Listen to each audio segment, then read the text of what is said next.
ఓం శ్రీ కృష్ణ సద్గురు పరబ్రహ్మణే నమః. ఓం సచ్చిదానంద రూపాయ కృష్ణాయ క్లిష్టహారిణే నమో వేదాంత వేద్యాయ గురవే బుద్ధిసాక్షిణే. ఓం సశంఖ చక్రం సకిరీట కుండలం సపీతవస్త్రం సరసిగృహేక్షణం సహార వక్షస్థల కౌస్తుభశ్రియం నమామి విష్ణుం శిరసా చతుర్భుజం. శ్రీ మహాభాగవతము సప్తమ స్కందము. ఇంద్రుడు ఈ విధంగా స్తుతించాడు. ప్రాణుల యొక్క హృదయ కమలాల మధ్యలో నివసించేవాడవు, ఇంతకాలము దానవేశ్వరుని చేత చిక్కి బాధలు పడి ఆపన్నులమైన మా గురించి నీకే తెలుసును. రాక్షసరాజును చంపి మమ్ములను రక్షించావు. క్రతువులు చేసేటువంటి హవ్యాలు తిరిగి మాకు దక్కాయి. బ్రతికాము. నీ సేవను మరిగిన వారు మోక్ష వైభవాన్ని కూడా కాంక్షించరు. ఇక ఇతర సుఖాలు ఎందుకు అపేక్షిస్తారు? ఇవన్నీ అస్థిరాలే. భయంకరులైన రాక్షసుల మనసులకు భయం కలిగించే వేగం కలిగిన వాడవు శ్రీ నరసింహస్వామి. అంతులేని భక్తితో నన్ను సేవించుకోనిమ్ము అని ఇంద్రుడు ప్రార్థించాడు. ఆ శ్రీహరిని అప్పుడు ఋషులంతా ఇలా స్తుతించారు. భవదీయోదరలీలలోకములను ఉత్పాదించి రక్షింపనేడవి దైత్యేసుని చేత భేదితములై హ్రస్వంబులై ఉండనీయవి నరసింహరూపమున సంహారంబు నొందించి వేద విధింక్రమ్మరనుద్ధరించితి గదాధర్మానుసంధాయివై. నీ కుక్షిలో అణిగి ఉండే లోకాలను పుట్టించి రక్షిస్తూ ఉన్నావు. నేడు అవి రాక్షసరాజు చేత చిన్న భిన్నాలైపోయాయి, కురుచలైపోయాయి, పొట్టివైపోయాయి. ఈ సమయంలో ఈ అవినీతుడిని నరసింహ రూపంలో వచ్చి వధించి ధర్మాన్ని అనుసంధానించి వేద విధిని తిరిగి ఉద్ధరించావు. నీవు ధర్మ సంస్థాపకుడువు అని ప్రార్థించారు. అప్పుడు పితృదేవతలు ఇలా ప్రార్థిస్తూ ఉన్నారు. చండక్రోధముతోడ దైత్యుడు వడిన్ శ్రాద్ధంబుళన్ మత్సుతుల్ పిండంబుల్ నసతిలోదకంబుల్ సతిలోదకంబులు కనర్పింపంగా మాకీకయుద్ధండత్వంబున దాన గైకొను మహోదగ్రుండుని వీడిక్కడన్ ఖండింపబడని నఖంబుల స్నుతుల్గా వింతు ఆత్మేశ్వరా. ఓ ఆత్మేశ్వర, మా కొడుకులు మాకు తిలోదకాలతో పాటు పిండాలను కూడా సమర్పిస్తూ ఉన్నారు. అలా సమర్పిస్తూ ఉంటే ఈ రాక్షసుడు తీవ్రమైన కోపం చేత వేగంగా ఉద్దండుడై వాటిని మాకు ఇవ్వక తానే తీసుకునేవాడు. మహోదగ్రుడైన వీడు ఇక్కడ నీ గోళ్ల చేత ఖండింపబడ్డాడు. నీకు స్తోత్రాలు చేస్తాము అని ప్రార్థించారు. అప్పుడు సిద్ధులంతా ఇలా ప్రార్థిస్తూ ఉన్నారు. క్రుద్ధుండై అణిమాదిక సిద్ధులు గైకొనిన దైత్యుజీరితివి మహాయోద్ధవుని కృపమాకును సిద్ధులు మరళంగగలిగే శ్రీ నరసింహ. ఈ దైత్యుడు కోపోద్రిక్తుడై అణిమాది సిద్ధులను తీసేసుకున్నాడు. ఇతనిని సంహరించావు నరసింహ.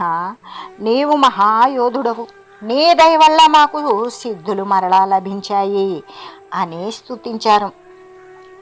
అప్పుడు విద్యాధరులు ఇలా అంటూ ఉన్నారు. దానవుని జంపి అంతర్ధానాదిక విద్యలల్ల దయతో మరళంగా నిశ్చితివి విచిత్రముని నిరుపమ వైభవంబు నిజము నృసింహ. ఓ నరసింహదేవత, ఈ రాక్షసును చంపి అంతర్ధానము మొదలైన విద్యలు అన్నిటినీ కూడా దయతో తిరిగి మాకు ప్రసాదించావు. నిజంగా నీ వైభవం సాటిలేనిది, విచిత్రమైనది అని విద్యాధరులంతా ప్రార్థించారు. అప్పుడు నాగులు అయిన భుజంగులంతా ఈ విధంగా అంటూ ఉన్నారు. రత్నములను మత్కాంతారత్నంబుల బుచ్చి కొన్న రక్కసునురమున్ యత్నమున వ్రచ్చివైచితి పత్నులు రత్నములు కలిగి బ్రతికిది మీసా.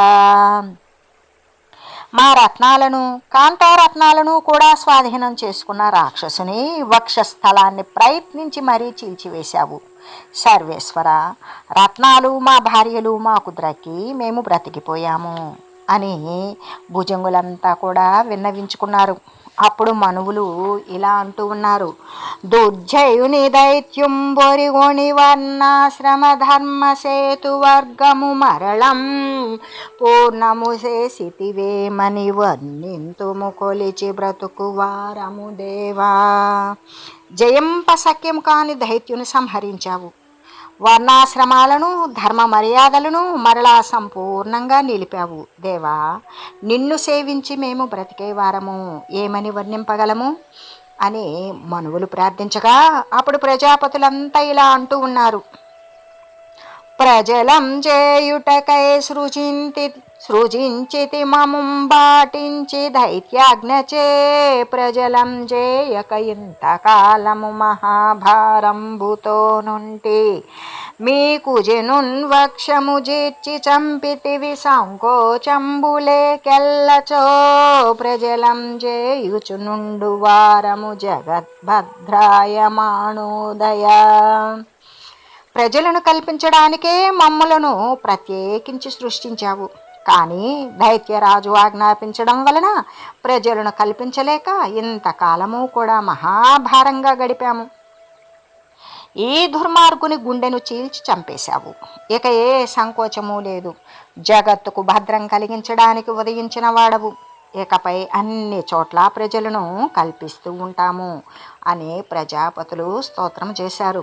అప్పుడు గంధర్వులు ఇలా అంటూ ఉన్నారు: ఆడుదమురేయుంబగలుంబాడుదము నిసాటు నొద్ద బాధించు దయం చూడడు నీ చేజము నింగూడి మహాపాతకునకు కుశలము గలదే.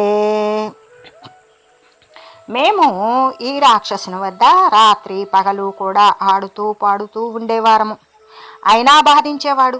ఎప్పుడూ దయ తలచలేదు. నీ చేతిలో పడి యముని వద్దకు పోయాడు.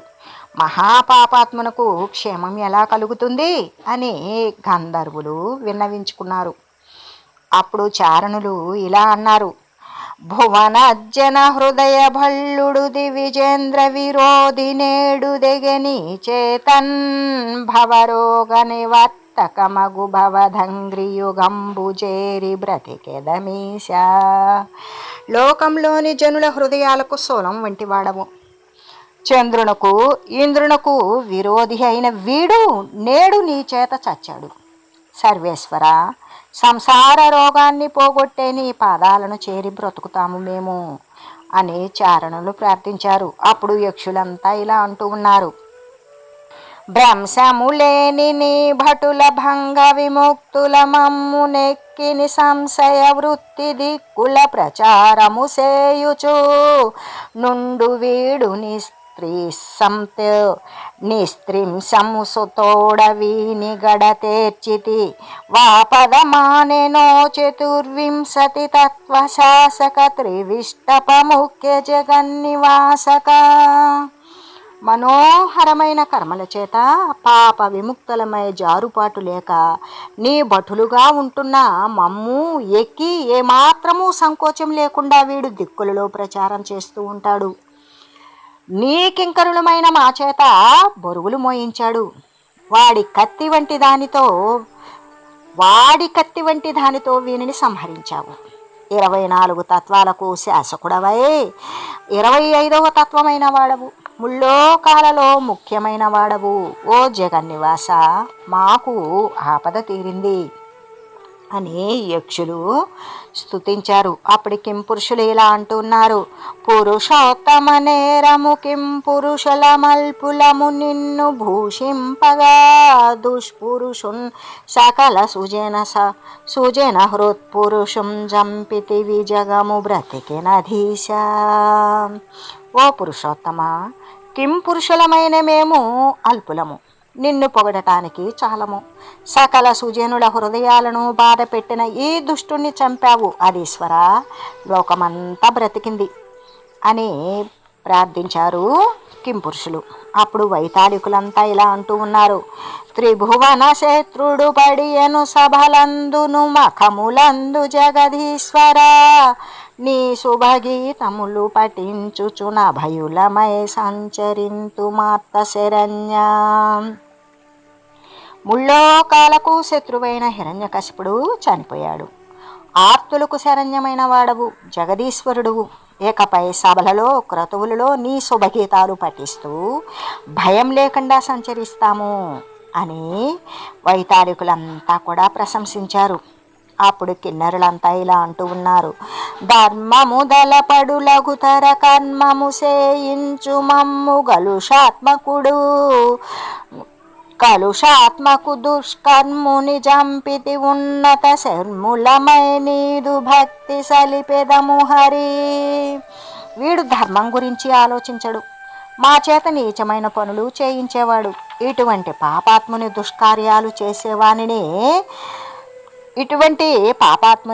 దుష్కార్యాలు చేసేవానిని చంపేశావు హరి. ఇక అధికమైన సుఖాలను పొందుతూ నీపై భక్తి నిలుపుకొని ఉంచుకుంటాము అని ప్రార్థించారు కిన్నరులంతా. అప్పుడు విష్ణు సేవకులు ఈ విధంగా అంటూ ఉన్నారు. సంచిత విప్రశాపమున జండ నిశాచరుడైన వీని శిక్షించుట కీడుగాదు.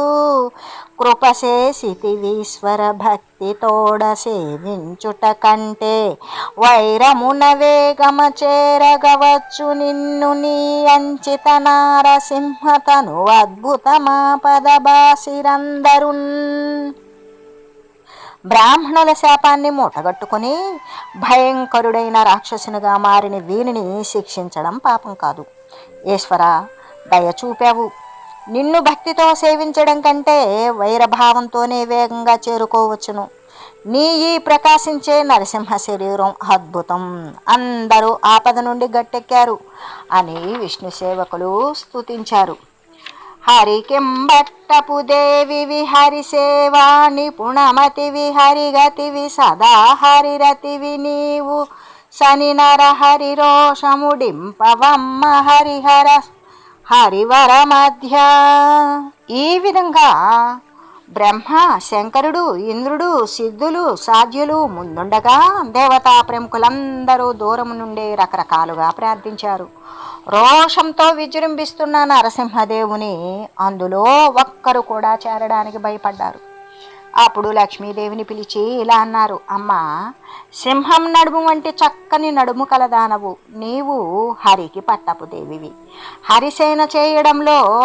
హరిసేవ చేయడంలో నైపుణ్యం కలదానివి. హరినే అనుసరిస్తావు. ఎల్లప్పుడూ హరి ఎందే ప్రీతి కలిగిన దానవు. నీవు వెళ్ళి ఆ నరహరి కోపం తగ్గించవమ్మా అనగానే ఒప్పుకొని కోయిల వంటి గొంతు కల ఆమె మహాకుతూహలంతో నరకేసరి సమీపానికి వెళ్ళింది. ప్రళయార్కబింబంబు పగిదినున్నది గాని నెమ్మోము పూర్ణేందు నిభముగాదు. సికిసికా సంఘంబు చెలుగు సూపెడు గాని చూడ్కి ప్రసాద భసురము కాదు. వీర రౌద్రాద్భుతావేశమొప్పెడు గాని భూరి కృపారస స్ఫూర్తి కాదు. భయదంష్ట్రాంకుర ప్రబలు పెడుగాని దరహసితాంబుజాతంబు కాదు. కఠిన కరనారసింహ విగ్రహముగాని కామిని జన సులభ విగ్రహముగాదు. విన్నదియుగాదు తొల్లినే విష్ణు వలన గన్నదియుగాదు భీషణాకారమనుచు.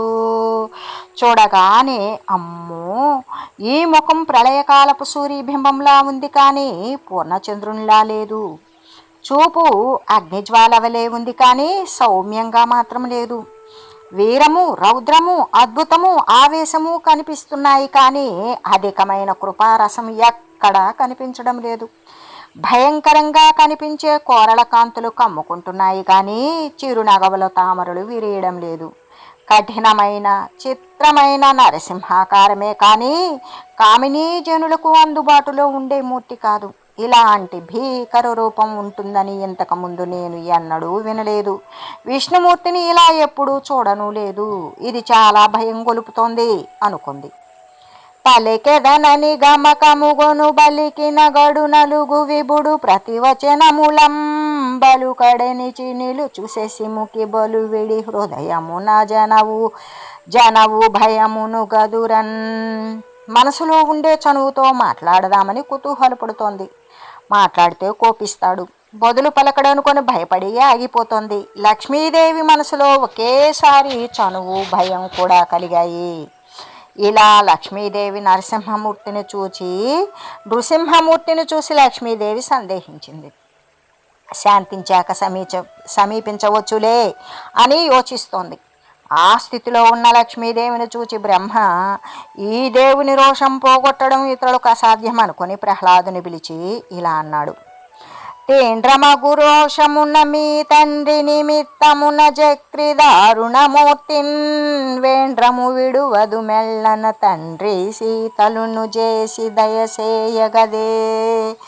తీవ్రమైన రోషంతో నీ తండ్రి కారణంగా చక్రధరుడు దారుణమైన రూపాన్ని పొందాడు. ఆ తీక్షణత్వాన్ని విడిచిపెట్టడం లేదు. నాయన, మెల్లగా అతనిని చల్లబరిచి దయ చూపించు అనగానే సరేనన్నాడు అని మహాభక్తవరుడైన ఆ బాలుడు చేతులు మోర్చి మెల్లగా మిక్కిలి వినయంతో వివేకం ఉట్టిపడేలా నరసింహస్వామి సన్నిధికి వెళ్ళాడు. సాష్టాంగ దండ ప్రణామం చేశాడు. భక్తులకు వశమైపోయే ఆ పరమేశ్వరుడు అతనిని చూచాడు. ప్రాభవమొప్పనుత్కట కృపామతి అయి గదియంగజీరి సంశోభిత దృష్టి సంఘంబుల జూచుచు బాలుని మౌలియందు లోకాభినుతుండు పెట్టెన సురాంతకుడుద్భటకాల సర్పభీత భయదాన శస్తము ననర్ఘల మంగళ హేతుహస్తమున్.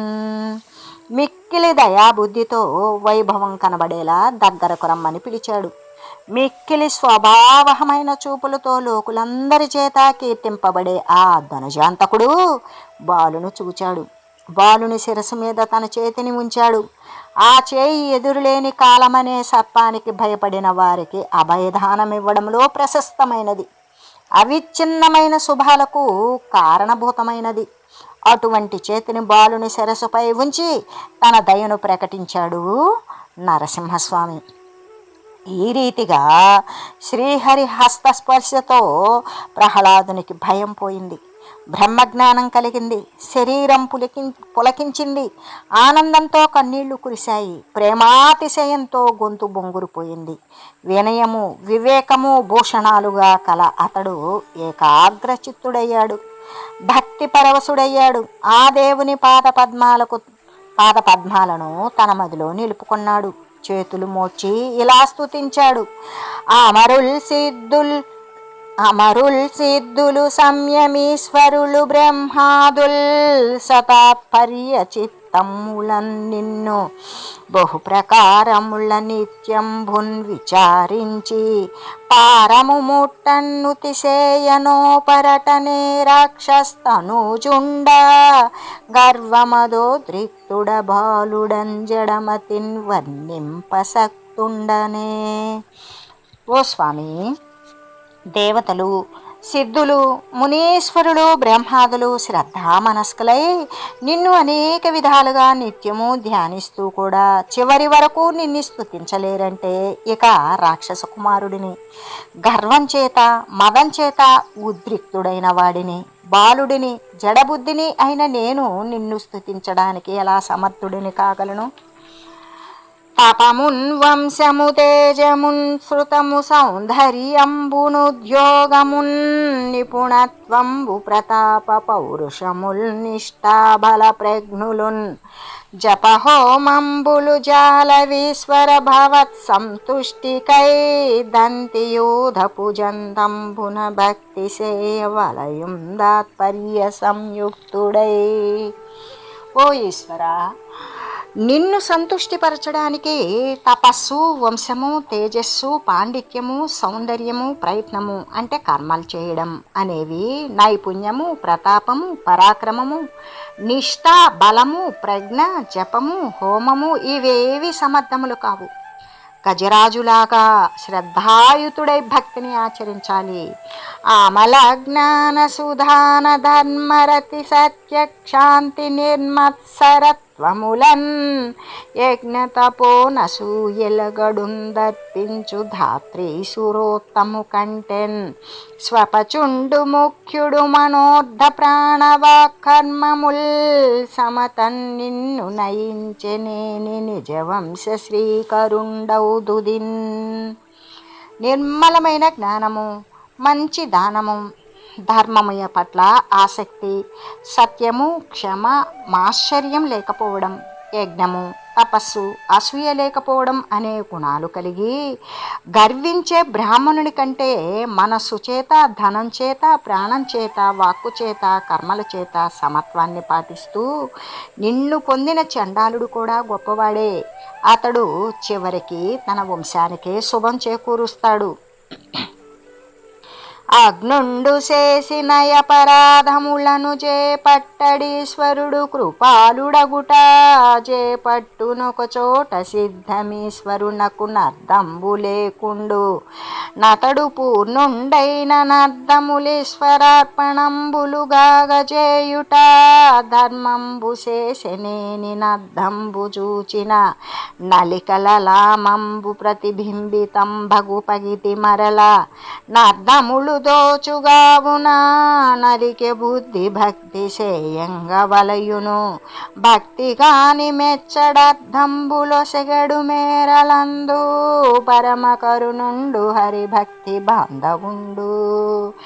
అజ్ఞాని చేసిన అపరాధాలను ఈశ్వరుడు పట్టించుకోడు. అతడు దయామయుడు కాబట్టి ఒక్కొక్కసారి అటువంటి వానిని కూడా చేపట్టి రక్షిస్తాడు. ఇది నిజము. ఈశ్వరుడు పరిపూర్ణుడు కాబట్టి అతనికి ప్రయోజనములంటూ ఏమీ ఉండవు. అయినప్పటికీ కర్మలన్నీ ఈశ్వరార్పణ బుద్ధితో చేయడం ధర్మము. అలా చేస్తే అద్దంలో చూసుకుంటే మన నుదుటన ఉన్న బొట్టే ప్రతిబింబించినట్లుగా మరలా ఆ ప్రయోజనాలే మనకు చేకూరుతాయి.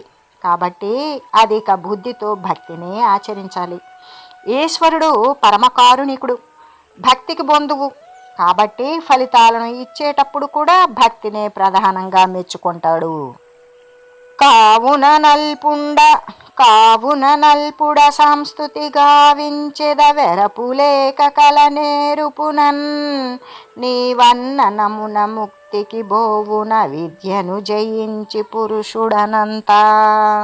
కాబట్టి అల్పుడను అయినప్పటికీ భక్తితో ఏమాత్రము భయం లేకుండా నాకున్న నేర్పుతో నిన్ను స్తుతిస్తాను అనంత నిన్ను స్తుతించడం చేత పురుషుడు అవిద్యను జయించి ముక్తిని పొందుతాడు. సత్వాకరుడవైన సర్వేశ నీ ఆజ్ఞశిరముల నిడుకొని చేయువారు బ్రహ్మాదుల మరులు భయమందుచున్నారు నీ భీషణాకృతి నేడు. సూచిరోషంబుమాను నీ సురుచిర విగ్రహములు కళ్యాణకరములు గాని భీతికరములు గావు. లోకములకు వృశ్చిక పన్నగంబుల భంగి భయము జేయు. నసురు మర్దించితివి సాధు హర్షమయ్యనవతరించిన పనిదీరె నలుకయేలా కలుషహారివి సంతోషకారి వనుచు నిన్ను దలంతురు లోకులు నిర్మలాత్మ. సత్వగుణానికి ఆశ్రయమైన వాడవు సర్వేశ. నీ ఆజ్ఞను శిరసులా ధరించి చేసే బ్రహ్మాదులు అమరులు ఈనాడు నీ భీషణమైన ఆకారాన్ని చూసి భయపడుతూ ఉన్నారు. రోషాన్ని విడిచిపెట్టండి. మీ మనోహర రూపాలు లోకాలకు శుభాలను కలిగిస్తాయి కానీ భీతిని కలిగించవు. తేలులాగా పాములాగా భయపెట్టే రాక్షసుని హిరణ్యకశిపుని సంహరించావు. సాధువులందరికీ ఆనందం కలిగింది. నీవు అవతరించిన పనిని నెరవేరింది. ఇంకా కోపం ఎందుకు?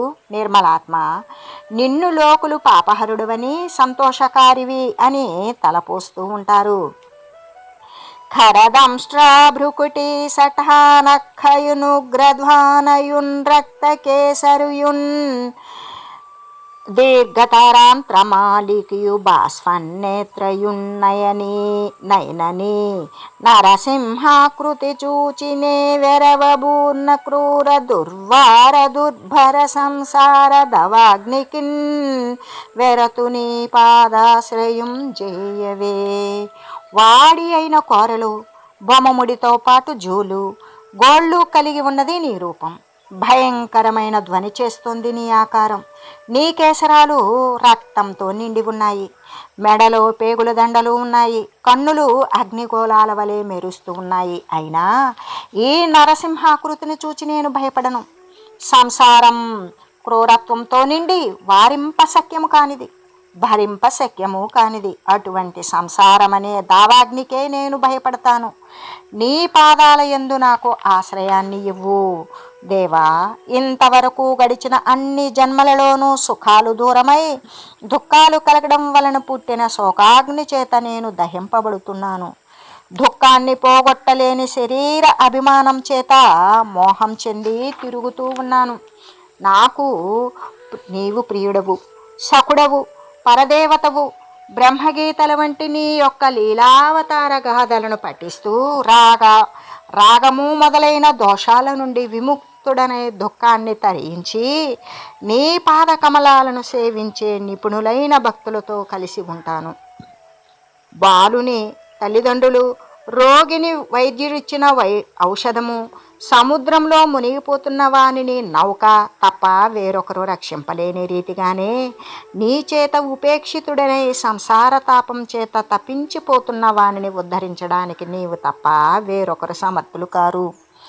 లోకాలలో ఎవడు ఏ పనిని ఎవరి చేత ప్రేరణ పొంది, ఏ ఇంద్రియాల చేత, ఎందుకొరకు, ఎవరికి సంబంధించిన వాడై, ఏ చోట, ఏ సమయంలో, ఏ రూపంలో, ఏ గుణంతో లౌకికమైన జనకుడు మొదలైన భావంతో పుట్టించి అలౌకికమైన బ్రహ్మాది భావంతో రూపాంతరం చెందిస్తుందో, వివిధములైన ఆ ప్రకారాలన్నీ నిత్యముక్తుడవు, రక్షకుడవు అయిన నీవే నీ అంశగా పుట్టిన పురుషునిలో నీ దయ వలన కాలం చేత ప్రేరేపించబడి కర్మతో నిండిపోయి బలవత్తరమయ్యి ప్రధాన చిహ్నము అయిన మనసును నీ మాయయే సృష్టిస్తూ ఉన్నది.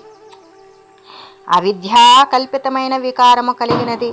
వేదోక్త కర్మలు ప్రధానంగా కలిగినది. సంసార చక్రాత్మకమైనది అయిన ఈ మనస్సుతో నిన్ను సేవించకుండా నిగ్రహించి తరింపగల సమర్థుడు ఒక్కడు కూడా లేడు.